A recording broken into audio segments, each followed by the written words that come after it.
Welcome on behalf of the CFA and all the presenters. I've been 20 plus years in franchising. I've been a franchisor, franchisee, franchise consultant, a lot of different areas. I've seen a lot of different things in franchising, and I'm going to go into a number of different areas, but one of the things that I believe strongly is one of the best business expansion models ever created. And there's a lot of different supporting documentation on that. I'm going to be covering information fairly quickly today, kind of like drinking water through a fire hose.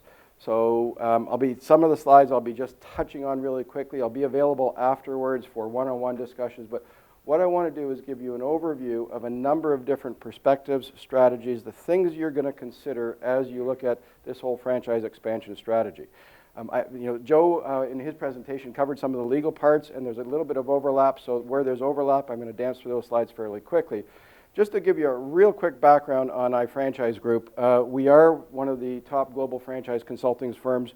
We've worked with 98 of the top 200 franchise systems in North America over a number of different years. Our consultants have at least 10 years franchise experience. So when we come to a lot of different areas of franchising, we look at it from a different perspective. But here's some of the key things here. Over 170,000 leads, 150 leads through our consultants when people buying franchises.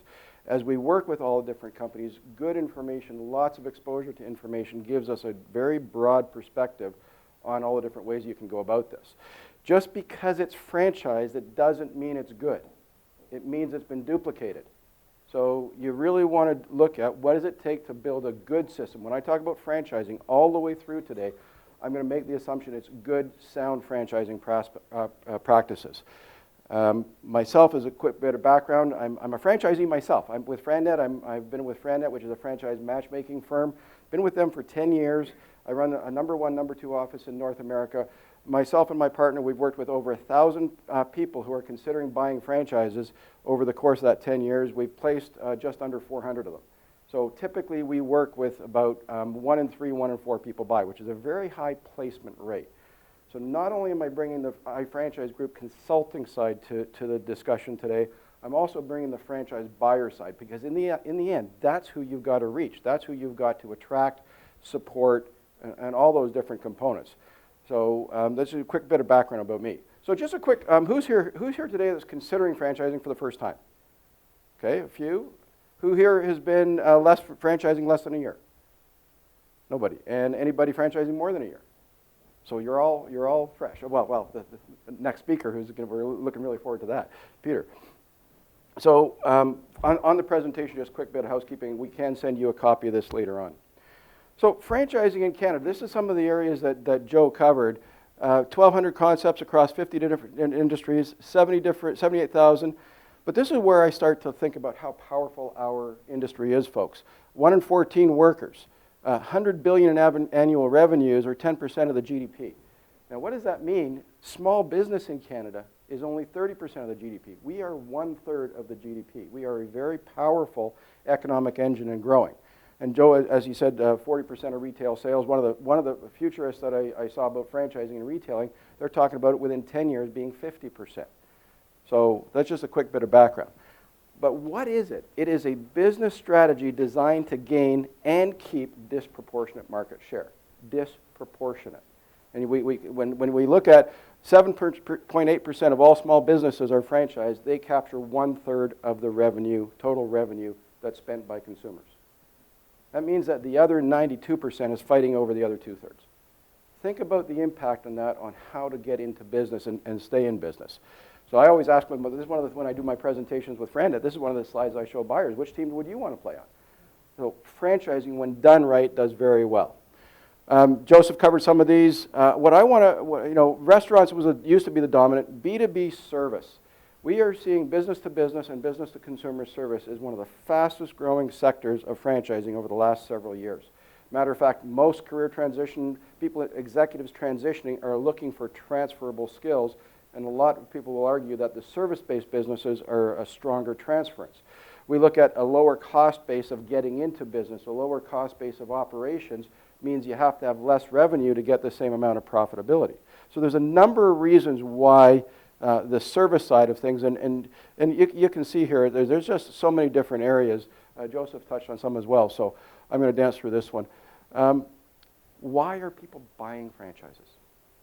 Well, I believe that people have lost faith in the three traditional wealth creation strategies. The first one is loss of confidence in long-term corporate jobs. We see people 45-ish or older, 2.7 to 3.5 years is the average time of a corporate job now, and that's getting shorter. That means that and by the way, in between jobs is 9 to 12 months, $10,000 for or 1 month for every $10,000 of annual income. So they're saying, I don't want to keep on doing this. I want to create a long-term stability for my career. Highest unemployment rates, people who are fearing losing their jobs. That's the other people.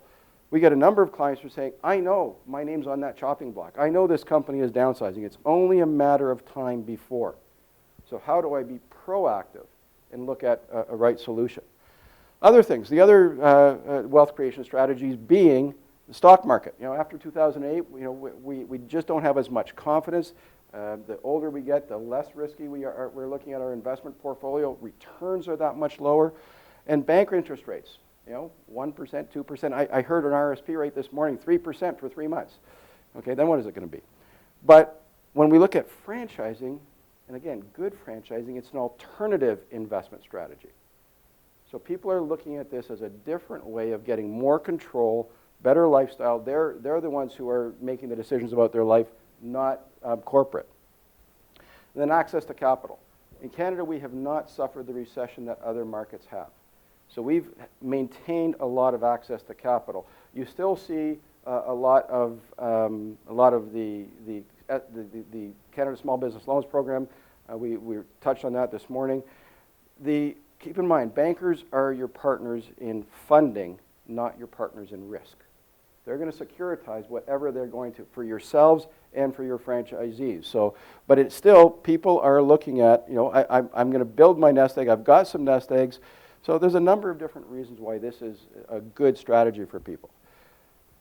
Are you a franchise? Well, again, Joseph covered this a few times this morning in different ways. I'm just going to go quickly. Single payment or continuing payments substantially associated with the franchisor's trademark, service, mark, and whatnot. Franchisor retains significant control over. Those are the three big ones. But if you have all of those, you're likely a franchise, as we discussed just at the break. Some provincial definitions are similar, but it really depends. It's pretty established right across the country. You don't have to use the F word to call yourself a franchise. Matter of fact, sometimes people don't want to be called a franchise system. So it's just part of their marketing strategy, a different image to the public. But you have to comply with the franchise legislation, whether you call yourself a license or a consortium or anything else. So the way it works, what we're seeing on average right now is franchise fees average about $25,000 to $40,000. We see them as high as $75,000. This is just for the license. Very candidly, when I see franchise fees under $20,000, I get nervous. It means that often the association that my buyers, from Franet perspective, that my buyers are assuming that this company doesn't have faith in their system, that's not a strong enough process yet, so they're not putting a lot of value on it, or they're trying to sell a lot of franchise. We need bums and chairs so we can grow, and we'll figure it out afterwards. If you've got a good system, then you're going to put the right processes together. There's going to be value associated for it. The other thing with a low franchise fee is you're going to attract people who can afford the low fee, not the people you need to build a business. You've got a $15,000 or $20,000 fee. Guess what? They might have $50,000 to invest, and they need to capitalize $75,000, $100,000. Well, geez, I need to spend money in advertising this week, but I also have to pay the mortgage. So you want to look at who is it that you want to attract. I'm going to talk to that later on. Royalty range between 4% and 10%. And I've seen royalty rates as high as 20 and 25%. It depends on the value exchange. The advertising range between 1 and 2, sometimes it goes 3%, 4%. Again, what is the amount that is going in that's going to be invested back into the franchisor and the franchisees for driving the marketing? And the franchisor will often sell the product to the franchisee, another source of revenue. Again, a bit of duplicate from this morning. What do you have to provide? Initial training. Sometimes that's a week, 2 weeks. Sometimes it's a week in your office. Sometimes it's 2 weeks in the field. Whatever it is, part of the value exchange is the franchisor or the franchisee expecting you to bring them up to speed on the skill gaps that they don't have. So they might have transferable skills in some areas, but they're expecting you to understand the systems, the processes, marketing, whatnot, a number of different components. Operations manual and systems. Joseph talked earlier on today about the operations manual, and he touched on it from a legal perspective. A well-defined operation manual is often a legal extension of the franchise agreement because it's going to put components in there that instruct the franchisees on what to do and what not to do, therefore protecting you from vicarious liability. But the operations manual is what is going to give them the information on what they need to do day in, day out. In essence, you want to take what's in your head and get it out of your head and systematize as much as possible. For those of you who are in prototype stage and just looking at working all the different pieces together, document, document, document every component of the business, because you're going to want to get that so that you don't have to constantly be on top of the franchisees as you grow. The first couple of franchisees, it's pretty easy. Well, that's not quite true. It's easier. As you get lots of franchisees, you got to spread really, really thin, so the better systems and documents you have, the better you are. Ongoing supervision and support. I'm going to talk to this a number of different times today because this is where that ongoing value proposition comes. There's the control side of things. How much control are you exerting? Are they following the systems and the processes? But there's also the educating and enhancing. You know, one of the terms we hear often at the franchisor meetings is the culture that of a coach. The field reps are coaches, or are they cops? One is clearly better than the other, but it depends on what you want to do. And then various other support systems that, you know, it could be your bookkeeping, there's telemarketing or call centers. There's so many different components. You always want to come at it from what is the best business strategy for getting you and your franchisees successful. So is it right for my business? There's a lot of different things that you want to consider. So when we look at the pros and cons, leveraging of capital, this is one of the biggest ones. I really like Joe's slide today where he had the various components, because that put it nicely. But when you're leveraging capital, you're growing with other people's money. You're growing faster, you've got more exposure, you're just diversifying, but there's also speed of growth. This becomes really important. How big do you want to be? How fast do you want to get there? I'm going to talk to this a little bit later on because there's some implications in how you structure your decisions. Motivated management, one of my favorite ones. You know, the difference between a franchisee and a manager is significant. And you know, it's funny how historically in franchising, franchise stores outperform corporate stores. The different level of engagement, the different commitment. You ever been to a store and it's like you're just getting there at closing and the employee goes, oh, we're closing, shuts the door? There's a franchise, come on and we'll look after you. I believe it was Sterling Optical, a company in New York several years ago did a leveraged buyout. They had a couple of hundred locations, and they wanted to convert those manager-run stores into franchises. And so they did a leveraged buyout. A bunch of the units got sold to the managers. Everything was the same locations, the same staff, the same marketing, the same hours. 32% increase on average by the franchisees in the exact same locations. That ended up being an interesting experiment that turned out to be, you know, it's kind of a benchmark study now. Reduced risk.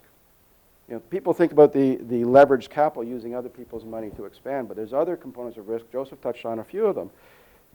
You know, the liability that's extended to your franchisees. If there's a slip and fall accident or something like that, you know, there's not just financial risk, there's operational risk and other components, but you're just spreading it out.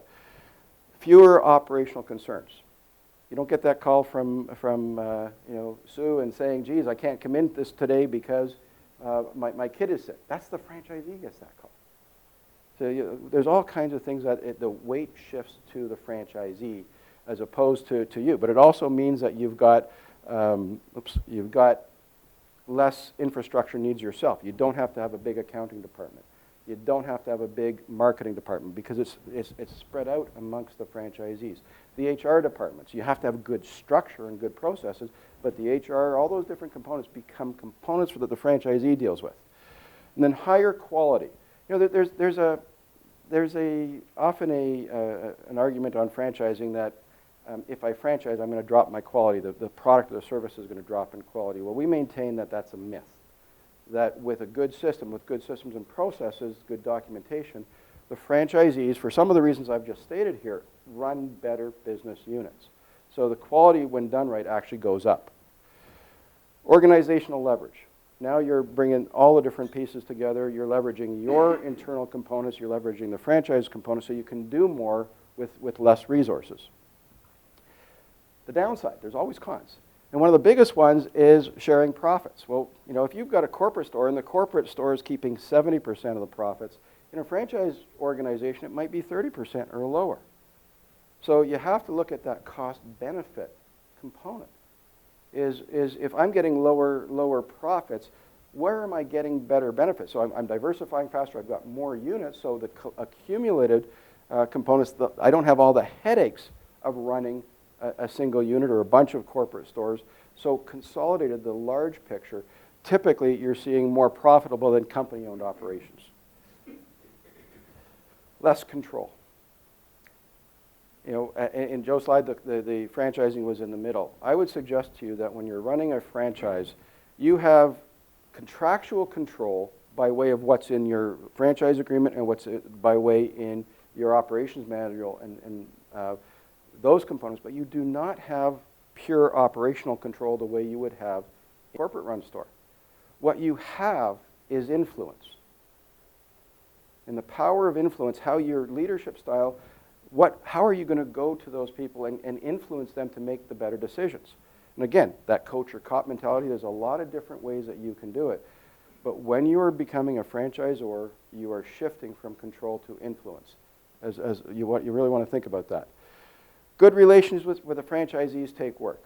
You know, you're going to hear this over and over again. Just about every Joseph talked about it. I'm sure we're going to hear it after.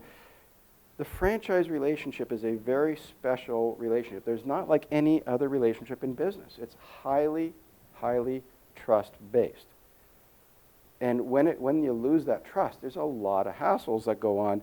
So how do you create a good value proposition? How do you create the support and the loyalty? How do you get franchisees to do stuff for you and your brand that they would never do otherwise? Those are the things that it takes a lot of work to do that. When you start a franchise and you get your first few franchisees, those are the people that you really, really want to build that relationship with right off the bat, and I'll talk about that as we progress later on. Then the litigation myth, we call it a myth. In good franchising, you don't have a lot of litigation. When you don't operate your system well or you don't disclose properly, then you're going to attract litigation. But franchisors and franchisees in a good system don't want litigation because it takes everybody's eyes off the ball. So how do you get to a base of creating solutions and systems that protect everybody? Okay, this is going to go fairly quickly. So should you franchise, should you not franchise? A few different things. So we know if you've got the name, branding, that you're going to charge a fee and you have a system in control, you're going to be a franchise. But if you take the system out, now you've got a name and a fee, now in essence you're more in the category of a trademark or a license. So you don't have all the components. There's pros and cons to each of these. If you don't have a powerful name, and most of us don't, then there's not a lot of value to that. You know, if Michael Jordan, there's a lot of value to that system. But next we go on to if you take the name out, now you've got a fee and a system. Now you've got a business opportunity. Sometimes this is a good way of growing, but it really depends on what are the components, what are the business decisions that you want to drive your system with. If we take out the fee, now we've got a name and a system, but there's not any initial or ongoing fees. Now you've got the distributorship, the dealership, the agency, like a real estate agency or financial planning. Each of these has different pros and cons in terms of the strategy that you want to execute the market. So we're going to talk as we go through in terms of what are some of the different ways that pros and cons of it. You can also combine different elements. So you can take a franchise and you bring somebody else in, and you've got some equity control. There's a lot of equity plays going on right now in terms of private equity firms buying franchisors. Maybe you're not there yet. You want to bring somebody in to fund the expansion, but so there's the equity side of things. You cannot fire equity. Think about that. If you're bringing on a partner early, a financial partner early, what are you giving up? So again, different pros and cons. You can also take a trademark. You can bring the different components in from this perspective, so you can have a license, and then distributor or dealer. What you're not charging fees, or at least royalties. You're making money off products and other components. So there's a lot of different ways to play this. iFranchise Group, we've seen a number of different ways to look at it. Advantages with these, less regulation. You're going to see that as one of the only advantages to some of these, because you're avoiding the franchise legislation and the cost to do it as you go through the expansion. Lower fees on a trademark. Do you have a strong name? As I said, most people don't. No control over the brand. Because you don't have those operational components, you're taking your chances on what other people are going to do with your intellectual property. Again, it's often eliminated because they don't have the brand strength. Next is the opportunity or license. Disadvantages, lower fees. Do you have a strong name? No control. Again, you're seeing things repeat here. Sometimes you create your own competition. That was one of the questions I believe was raised earlier on. In the image, you've got no control over the image. You're just going with who you can get on board, and you're taking your luck of the draw. The loss of the branding element is one of the biggest components. If you've got national accounts, there's a number of different layered factors that you want to consider. Distributorship or dealership, easier to sell. You can recruit a lot of people. You can recruit quickly because there's no fees. You're just getting them in. Do they have the interest in getting on part of your team? These are product based. They have to have something that they're going to go out and represent, that you're going to make your money on. So you're not making money on the revenue for the service. So again, you look at what do you have to do. Your people are going to defect to better products or better services. You don't have the control, so they're going to go and compete with you. Sometimes when you do this, you can create an inadvertent franchise, so you really want to be careful. And then the agency, again, easier to sell, less regulation. Oops, let me go back. You're providing your support for free. The expectation, starts out as a benefit, moves to an expectation, moves to a right. And when all of a sudden you want to either lower the level of support or change things, you've got your base of people unhappy, so they're going to move on you. Your training costs continue to grow as you grow the organization. And then just very quickly on this last one, advantages of a joint venture: make more money, less regulation. You have to negotiate agreement by agreement. It's more of a business marriage than a parent-child type or a excuse me, a type of relationship. A lot of them end in divorce. In other words, they don't work out the way they thought, and they pull apart, and that takes everything down. For the sake of some of the other slides and the time constraints that we have, I'm going to skip through these. But one of the things that you should look at is now we're going to get into the strategy of what you should be looking at. You want your business decisions to drive your franchise structure or your operational structure. What is the distance that you want to go? So what are your goals? If you're thinking about, do I want 10 or 15 units, franchising can be a very expensive proposition. If you're thinking 30 or 100 units, then the investment and the cost to build the franchise structure becomes more reasonable. So how big do you want to go? How fast do you want to get there? If you want to get there fast, you've got competitive threats, you've got a narrow window, then you have to look at what is the investment I need to really drive that to get it moving. So that comes to speed. What are the obstacles in the way? people think of obstacles as the physical barriers. Well, one obstacle is, geez, I need to get good legal agreements. I need to get my infrastructure put together. I need to know who I'm going to sell to. Who am I going to attract? More importantly, who am I going to say no to? And then what is the risk tolerance that your comfort with risk in terms of how much you want to build into the system? What are the safety measures that you're going to build in your infrastructure? But also, what risk are you going to create or mitigate for the future franchisees? So, rocket shipper Volvo. Volvo, nice, safe, predictable car. I happen to have one. It's steady and it goes, you know, it's a good, consistent name. So if you want a slow, steady growth, which is often the way we recommend if you've never franchised before and you don't have a lot of competitive pressures, then what is it that you need to build? If, on the other hand, as I said, that competitive pressure is out there, what are you going to tack on to your system? And besides your own internal resources, what are the professional resources that you need to accelerate your growth?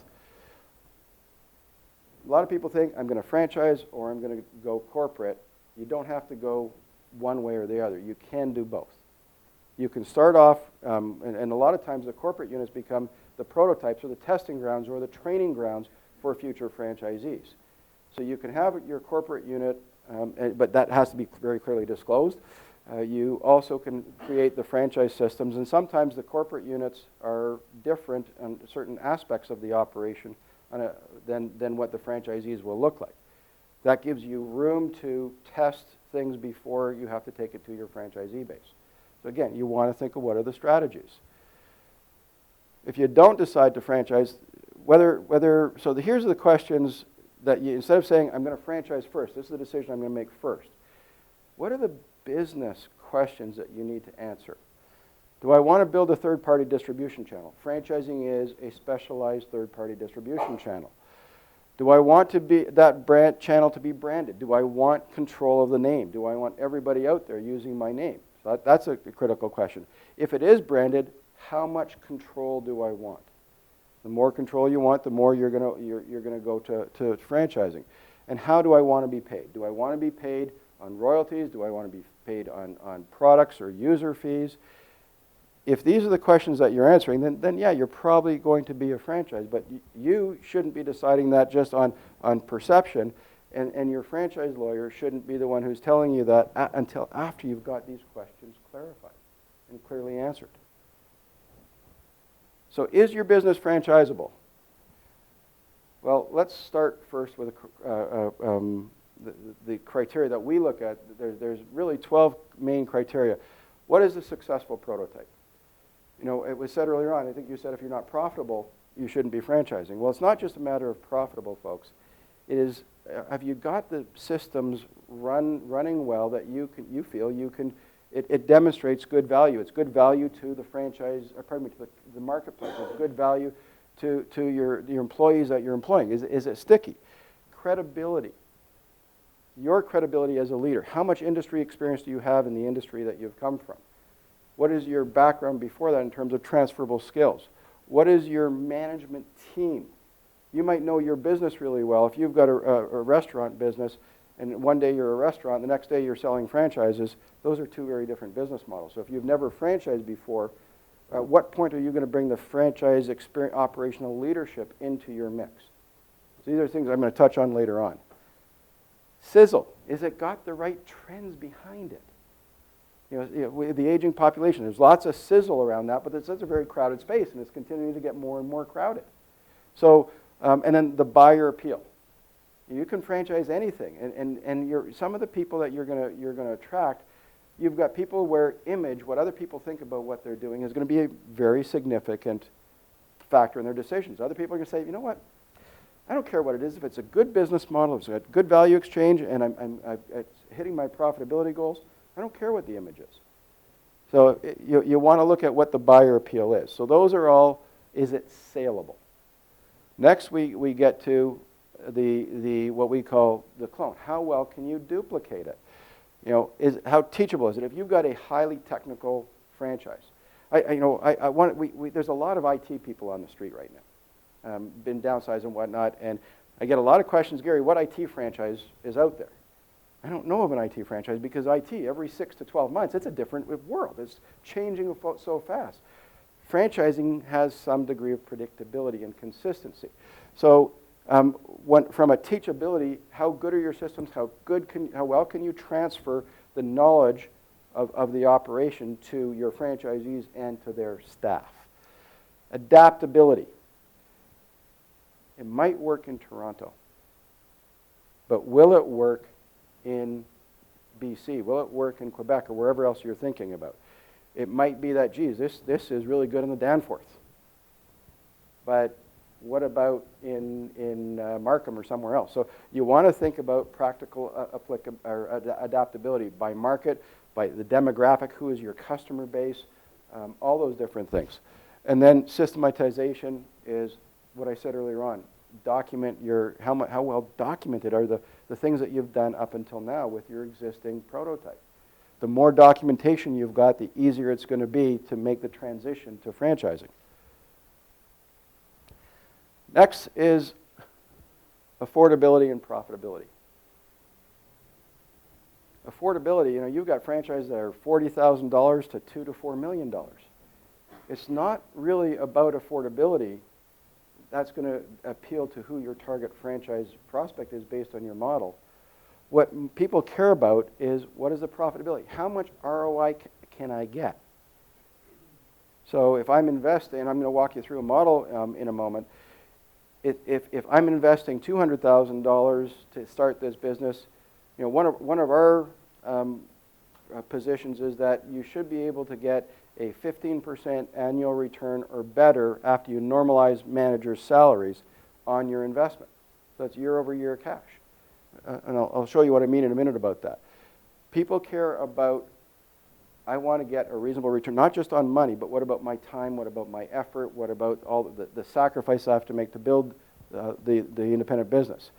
And then the last area is, what are the market trends that are supporting it? If you've only got one trend behind you, that's still moderate to high risk.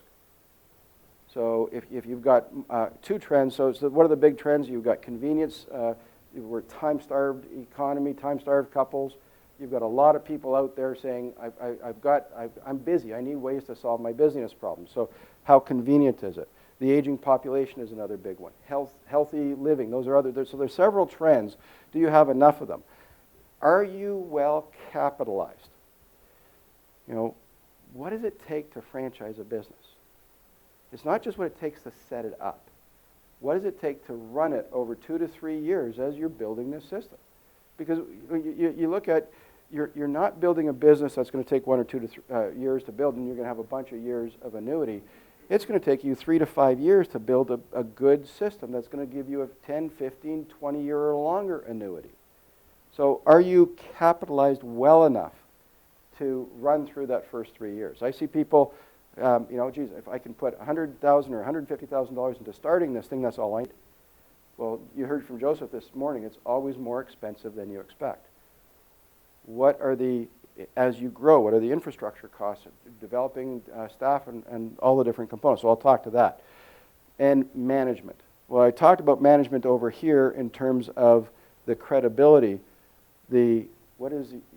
How well do you have we have one franchisor with Franet, I won't mention the name. They grew very, very fast.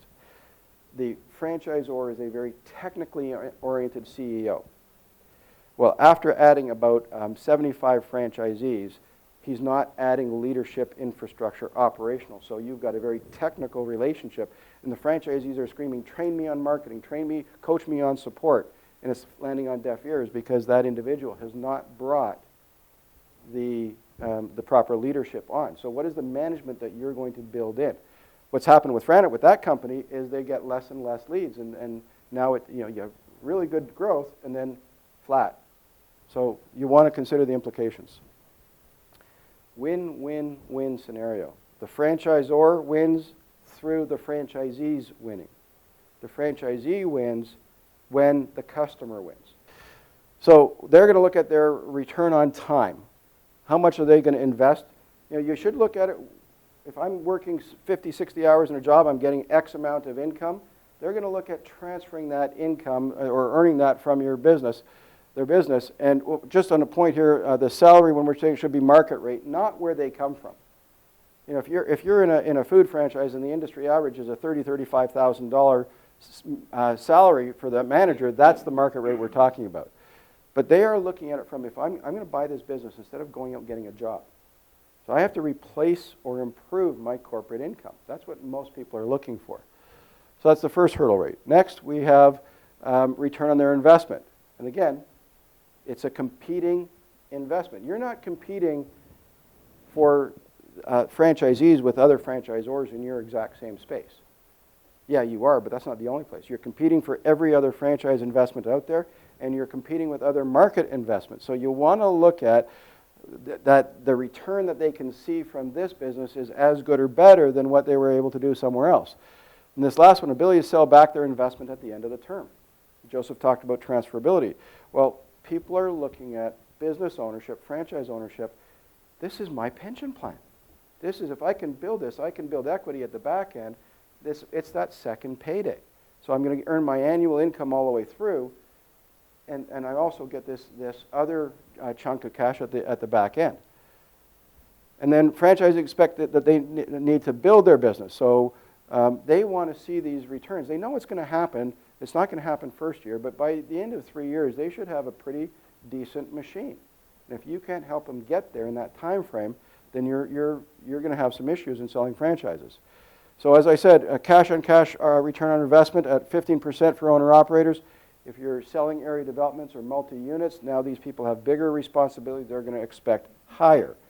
So there's always going to be exceptions to this. There might be a really cool product with smaller margins, but it has a higher volume. So let's just look at from a quick example. So if you the cost to open the franchise all in is $150,000 for your build out. Then you've got your franchise fee that you're going to take as the franchisor, $25,000, working capital to get it to break even, another $25,000. They're going to look at their investment to start the business as $200,000. Let's say by year 3 that business is generating $500,000 in revenue, and the owner's profit, and again I'm generalizing here, so I'm going to borrow Joseph's disclaimer, but after compensation is going to be $70,000. But then you got to look at some other things. If you normalize it, then you're going to add some stuff back in. They might be paying themselves more than what they should be. They might be running stuff through their tax minimization strategies. I'm running my car through the business. Other things that normally you wouldn't have in comparing investments. So all these different components, when you add all of those up, and then you take away what you're going to, on $500,000, 6% royalty, you're going to take $30,000 off. The net franchisee profit is going to be $80,000. So when we look at an ROI in this scenario, they have a 40% cash after 3 years, 40% cash-on-cash return, which if you're getting 40%, and we say 15% is a baseline, 40%, that's going to be a pretty attractive franchise from an investment perspective. You always want to position it from what is the franchisee going to see. When to franchise? If you think you've got the perfect business right now already, then you're definitely going to want to sell it now. Because guess what? Businesses evolve. They're constantly changing, constantly growing. You're going to see some interesting pictures in a couple of minutes. If you're standing still, somebody else is gaining on you. You not only do you want to evolve, you need to evolve. So you think about McDonald's in 1955, they had 14 items on their menu. It was basically sandwiches, burgers, and pop. And what is it now? It's really getting to the coffee side. So do you want to be quick or do you want to be sharp? If you're going to be quick, then that's one component. If you're going to go up against a giant like McDonald's or somebody else, a dominant player in that market, then you're going to need to accelerate fast to get market share. But if you don't have that time pressure, now we're talking about being sharp. In other words, you're going to go head-to-head with them. You want to make sure you've got your systems and processes refined. You don't want to launch ineffectively.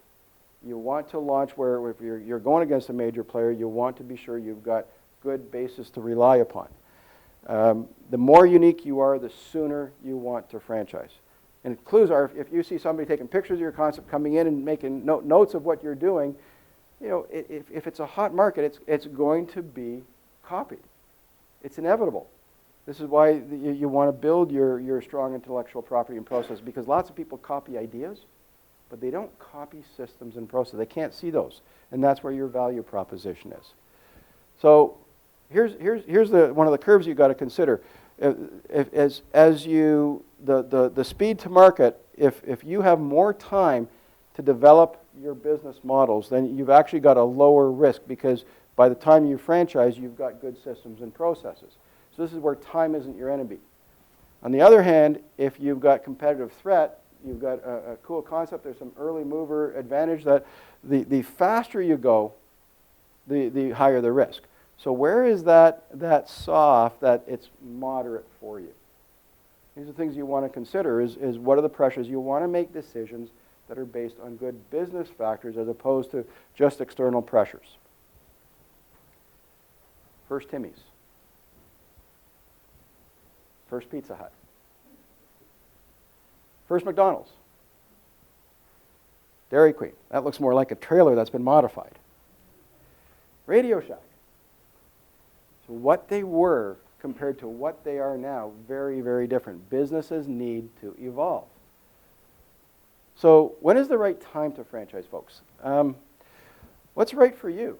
This is not only about the business opportunities, but you as the leader of the company. What's it going to take out of you? What are your goals? You've got the business goals, but you've also got your lifestyle goals. Is it something you want to build and sell in 5 years? That's a really aggressive time frame. If you want to be super aggressive, then that's things that you want to consider. What are your constraints? Lots of people think time constraints, there's only so much I can give to this. Budgetary constraints, I've only got X amount of capital. This is where maybe if you don't have enough capital, you look for partners. But you want to understand what the path ahead looks like. You have clarity on your goals so you can identify the obstacles and then create solutions for those obstacles. What's happening in the marketplace? Is there a lot of activity? Is there a lot of change? Like I go back to that IT example. There's just so much going on, so much constant change that's a hard place to franchise. If you've got a concept that's in a highly volatile market or product-based or service-based, it might be hard to franchise. Do you have something unique? How unique is it now? How do you protect that intellectual property? How do you create your system so that people don't knock it off? It's going to be knocked off at some point. Competition is inevitable. But what you have as early mover advantage is doing the systems, the processes the right way so that you build that reputation, the relationships with the first level of customers. So what do you need to succeed as a franchise? These are all of the various components that we look at, and we kind of lay them out in this order. Without the business plan, you're going to see a couple of slides from now, you don't know where you're going, any road will get you there. We maintain that you want to build the business plan first. And the business plan just isn't about where am I going to go, how am I going to get there. It's doing very in-depth studies. What is the right price points that I need? What is the right fee I need for the franchise fee? What is the right royalty? Getting the wrong fee or the wrong royalty, I'm going to talk to that's some of the biggest mistakes people make. After you've got the business plan and the strategy done in detail, now you go to the franchise lawyer, and this is the document, this is the vision that I have, this is the systems that I want to be protected, or the process I want to be protected. And just while I'm on the subject of franchise lawyers, not all franchise lawyers are created equal. You have franchise lawyers who are very technical. They can put good franchise agreements together, but technical isn't enough these days.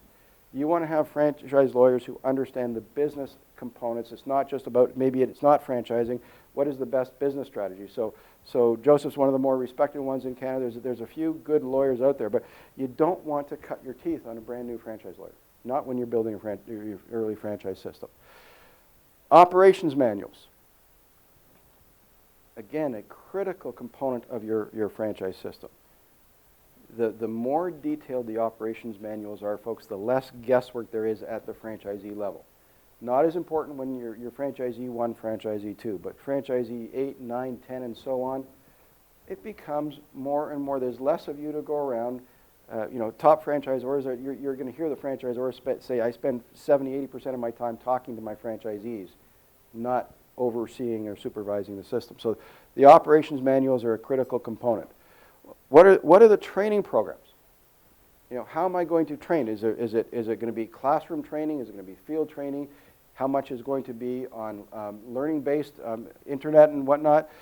Quality control mechanisms and systems, don't have time to get into those. Effective marketing. This is not marketing your product or service. Now we're getting into how am I going to get to the right franchisees that I want. Before you can get to the right franchisees, you've got to know what that ideal franchisee looks like. So how are you going to identify what are the traits, the skills that you want, what is the things that you don't want. So all those different things. Then once you know that, how do you go out and find them? Where are they hiding? So internet, combination of internet. I've got a very detailed slide on this later on. So you're web-based. There's a lot of leads are generated from the internet now. I've heard some franchisors say, as mentioned, it's 40% of their franchise sales come from the internet. So you better have a good web-based strategy in consolidation or components with everything else. Design and implement as a sales strategy, a sales process. You've got your marketing process, you've got your sales process. How are you going to take your prospective franchisees through your communication about your value proposition? And staffing your organization to implement the plan. Who, how, when? And then what is the capital that you need? So you can see there's a lot of money gets chewed up in here, doesn't it? It's not just about getting the system's doors open. Overriding everything else than that. More important than anything I've just said. This is your value, your culture that you want to create. Good franchising, as we said before, win-win-win relationship. It's a symbiotic relationship. If you don't have the mindset that you will succeed only when your franchisees succeed, you're already in trouble. I've seen franchisors, people want to franchise their business. Well, I'll sell 100 units, then I'll sell it to an IT firm, or pardon me, a private equity firm. That doesn't, you never get past 3 or 5 if you're not there to support your franchisees. So it's commitment to your franchisees first. If they can't be successful, you never will be. And a lot of people get that wrong. They think that that's not as important as it is. So as we look at strategy, as I just said, if you don't know where you're going, any road will get you there. And any road that doesn't take you on a clear path to what you should be doing is going to cost you money, cost you time, and cost you market share. So what do we look at? As I said before, if you're selling hamburgers one day and you're selling franchise the next day, it's a different world. So you are in a new business. You really want to understand what that looks like and what it takes to run that business and how are you going to build the infrastructure to get there. As we said, what are the goals that drive your business? Start with support and infrastructure. The support component is what's going, you can sell the first couple of franchises, the support is going to enable you to sell more franchises based on what your franchisees say about you. What do you need to do to help your franchisees succeed? So we look at what it took you to build your business to where it is right now. How are you going to duplicate that? Do you rely on guesswork, or is it based on good research, good systems that you've got good data so that you don't tell your franchisees, well, if it's a sales-based business, well, if you talk to 30 people, you'll meet with 10 and you'll do a proposal to 3 and you'll close 1. Well, that's, it might be good in a sales training company or things like that, but what is the actual conversion rates, whatever components you're going to be doing or you're sharing with them to help them succeed, it's based on your experience and as the system grows, the cumulative experience of the franchisor. Financial analysis is essential. And again, I'm not going to have time to go into this in detail today, but you really want to know your numbers. And reverse engineer your success. So what it looks like. So let's say you want to grow your business, you want to sell the business for $10 million in 5 years. In order to do that, in franchise sales, you see a system selling. They sell for 6.7 times to 10 times their annual EBITDA. So you're working it backwards. That means that if it's 6.7 EBITDA, I need $10 million in annual earnings or in annual revenue to get 1.3 million in earnings. In order to do that, I need 30,000 per franchise based on me earning $10,000 or 1/3 of the royalties. Interestingly enough, top performing franchises, top quartile franchisees earn 40 to 45% on their royalty dollars. That's their EBITDA. So the stronger your systems, the higher that is. So we've backed it off there. That means that if I need to sell 130 franchises to get to that goal. So if I'm going to sell 130 franchises, what does that look like? Well, this is a really aggressive hockey stick.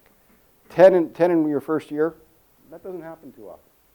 Not in Canada. In the U.S., they've got a much bigger market that does.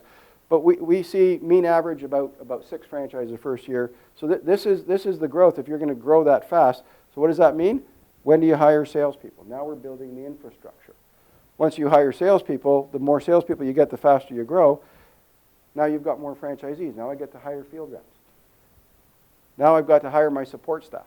So as you grow, you can start to literally chart out what your investment is going to be and all the various different components of the people you're going to be talking to. I'm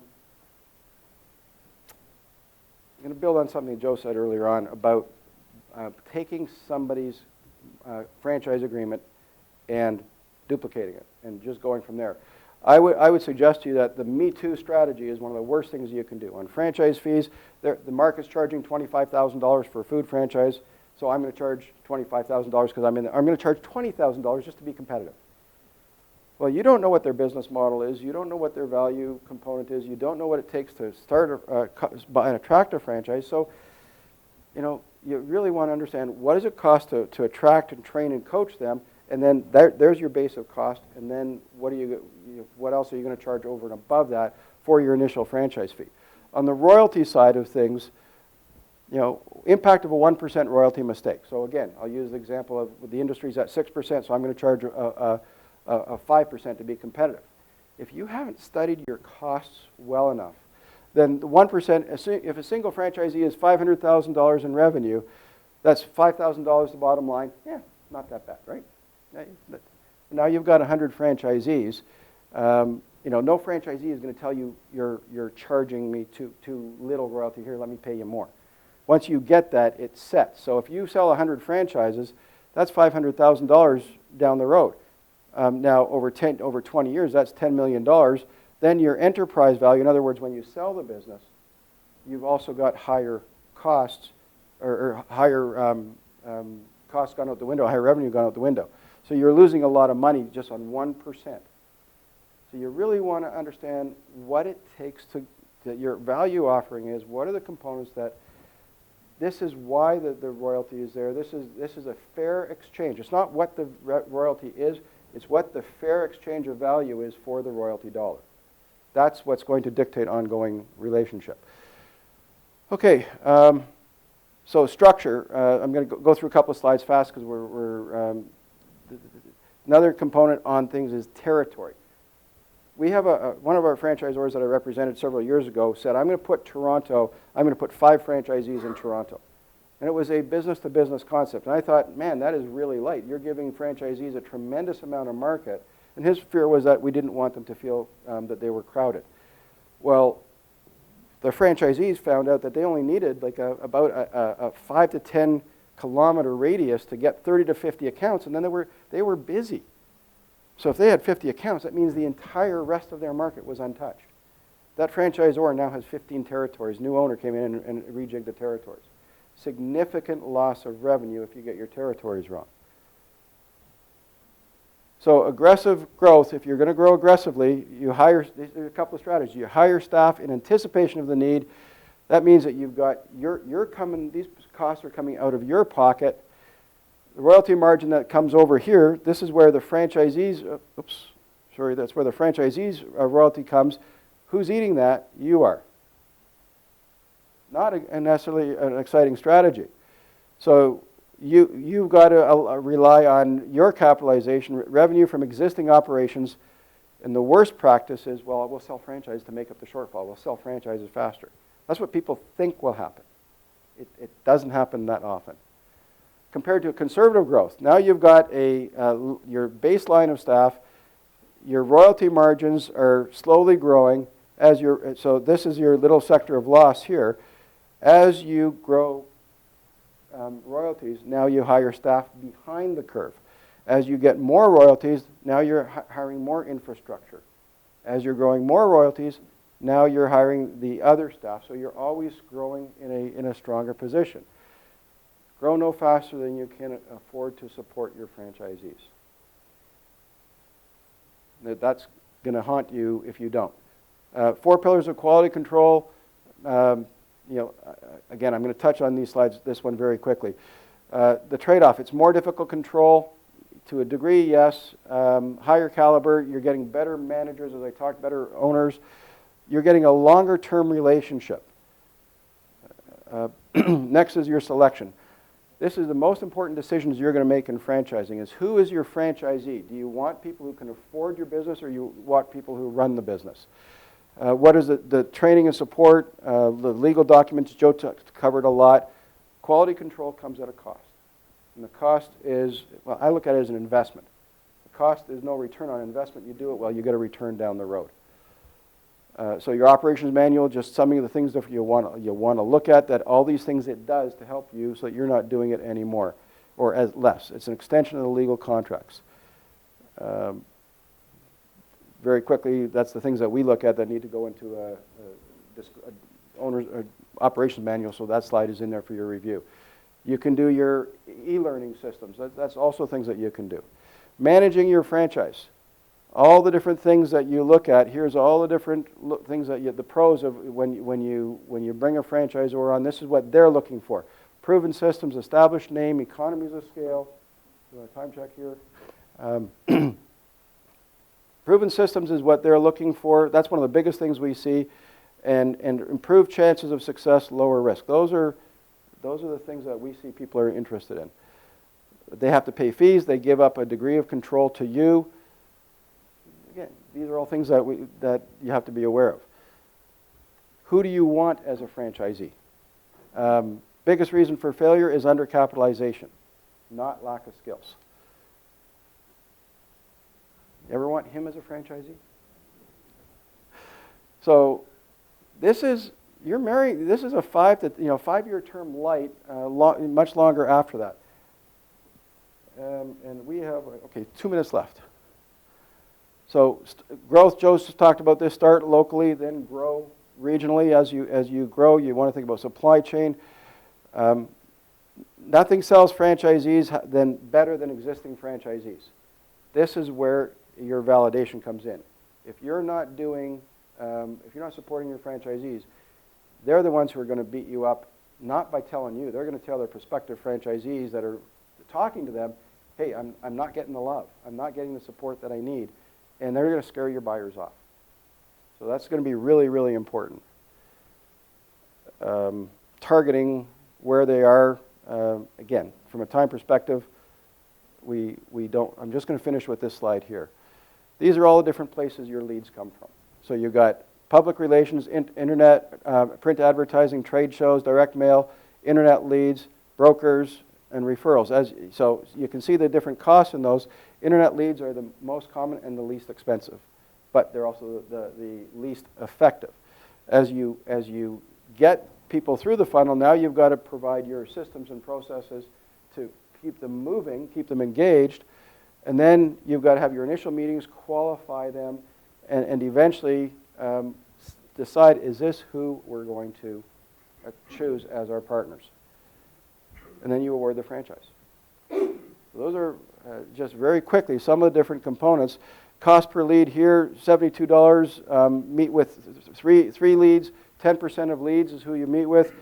13% of people go to this next stage, and 65% of people who go to this discovery day actually close. So to give you an idea, there's a lot of work involved in awarding franchise, never mind all the support. there's just a couple of slides that I want to show that's going to round out a few different discussions. This one here, we were talking about the franchise sales cycle. Well, see, most people when they start franchising focus on this half. What do I have to do? I have to make sure I have a good concept value proposition. We talked about that. I have to have a good offer to the franchisee and proper structure. Then we have to do the marketing plan. Well, from the marketing plan, we have to have the right messages, materials, all the different pieces that are, we have to figure out where we're going to spend the money on advertising, which markets, and we have to take them through the sales process. We covered all that. And that's where most people, when they start thinking about franchise, okay, I figured that out, let me go. Problem is, once you sell a franchise, this is what we call this fulfillment. So this side is sales, this side is fulfillment. First, who am I going to select? Peter talked a few good points on selection. Well, you know, people loving what they do. It's not that they love your product or service. Candidly, that's secondary. What they have to have is absolute conviction in your value proposition. They don't have to like or love your service. They have to like and love the core activities that it takes to run the business. That's where the passion is. And that's where most people get it wrong when they go looking for franchises. So you got to select. Then you got to coach and train them. We talked about that. Now opening assistants. How are you going to get them up? We talked about support, ongoing communication. That's been brought up a few different ways. But here is the big one I really want to focus on. Validation. I didn't spend much time on it earlier on, but validation is what's going to make or break your franchise sales. Validation is what your existing franchisees say about you as a franchisor and as a leader, the marketplace, the customers, how you engage the customers, how you support, how much money they're making. They're not going to tell the prospects how much money they're making, but they're going to give them influencers. Like, hey, we're lower than what we thought we would be, or we're way ahead. We actually, with Fran, train people how to ask financial questions without getting personal information. But this is one of the most important decisions people are going to make when they buy your franchise. Can it take me where I want to go financially? Do I have enough money, or is there enough money in this from an investment, a return on investment, annual income that's going to meet my financial and lifestyle goals? Lifestyle. Are your existing franchisees having the lifestyle that they expected? Am I working the kind of hours? If the business is open 7 days a week, 7 to 7, am I always got to be in the shop because the systems aren't that good? Or, geez, I can hire people and the internal systems are really good, and I can manage the business, working on the business, not in the business. All those different components. So what are the pieces that your franchisees are saying about you? That only comes out well when you've got the support, the systems, the process, the operations manual, all the way back to strategy. So go through this quickly.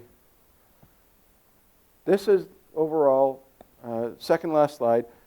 We talked about you start with strategic planning, then you go to the lawyer, this goes to the lawyer, then the operations and training. These are the 5 main areas that you're going to need to build your franchise system.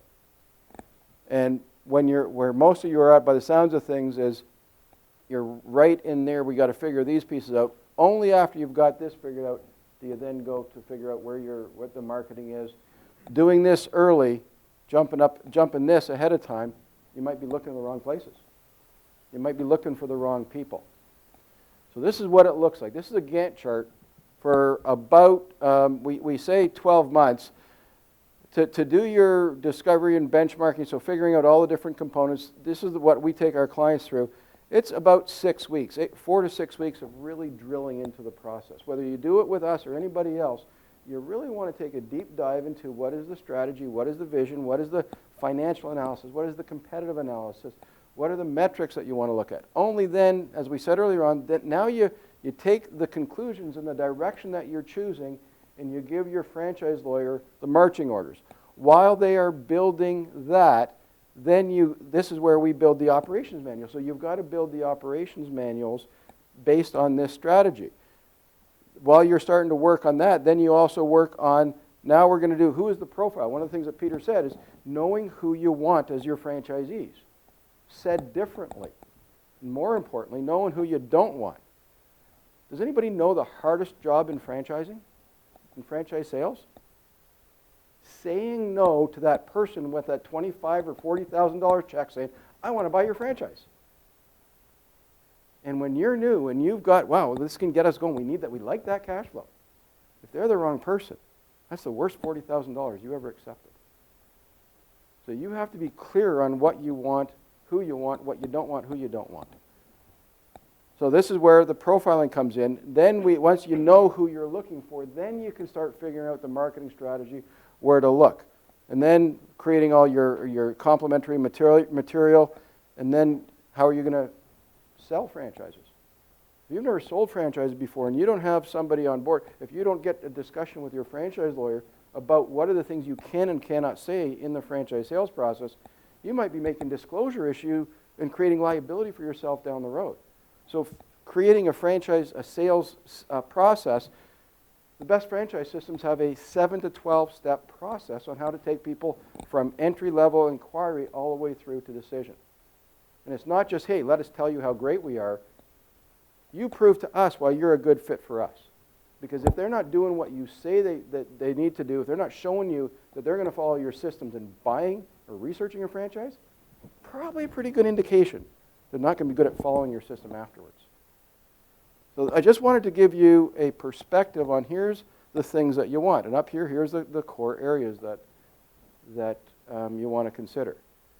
So if you're in an aggressive time frame, you can compress this to about 4 months. We recommend about a 6-month strategy or longer, depending on what your time frame is. You've waited this long, unless you've got a really cool competitive, something that you've got a real competitive advantage that's a short window, don't rush it. Haste makes waste, and usually waste is poor systems or poor processes, which creates issues with your franchisees.